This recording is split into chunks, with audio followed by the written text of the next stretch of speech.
Today, I'm doing a German-inspired setup.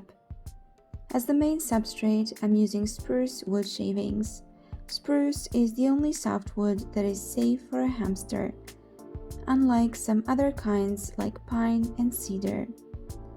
I'm using coconut chips as an additional substrate. I'm also putting in platforms to support heavy items as they can injure the hamster when they dig underneath. I decided to put the multi-chamber house in the front left corner. The wheel I'm using is the 28 cm Trixie wheel. I'm putting in a lot of bedding because deep bedding enables a hamster to make tunnels similar to what they would in nature. I usually set a bedding depth of at least 25 centimeters.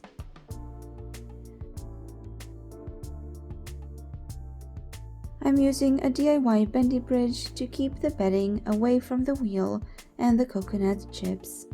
If you're using bendy bridges, it's important to fill the gaps between the sticks because the hamster's leg can get stuck. I'm also adding sand. Sand is very important for the hamster's hygiene, enrichment, and helps keep nails short. Many hamsters will use sand as a toilet, which will make the cage easier to clean. Using terracotta containers also helps maintain the nails.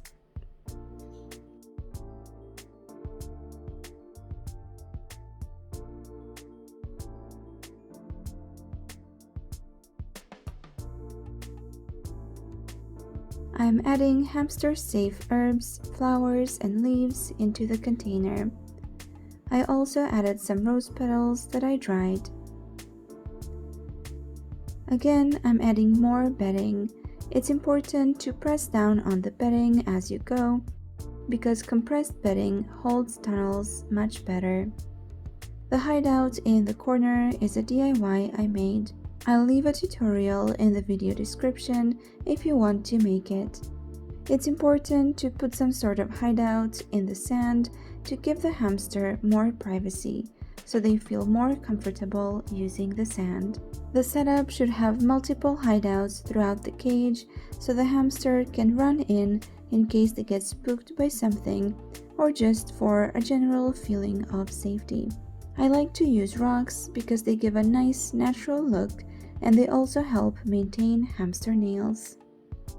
If you want to learn more about naturally keeping hamster nails short, I recently made a video going into detail about it. The next step is putting in sprays. Those are hamster-safe dried plants such as seeds and grains. They give a natural look, but they are also important because they provide additional variety, cover, and enrichment because the hamster needs to pick the seeds on their own.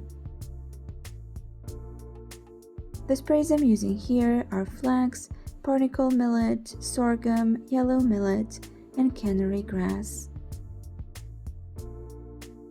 I put the sprays directly in the bedding, but you can put them in paper straws first for more stability. Using branches and cork logs also adds a lot to the natural feel of the setup. I'm adding some hay for additional texture and a more natural look. Now usually I cut the hay with scissors into smaller pieces, but this time I didn't have time to do that. I found this really cute tea light holder that I will use as a water dish. I got this chew toy bowl that fits the setup and it can be used as a boredom breaker as well by putting some food inside. I will add some more chew toys when I find them in one of the boxes. I'm doing this setup the night before my trip and it was already 2 or 3 a.m. and I just couldn't search for them. This is also the reason I'm setting up only half of the cage. This is how the setup turned out. It looks good considering I was in a hurry. I found out that I might get a hamster just one day before my trip, but that's a story for my next video.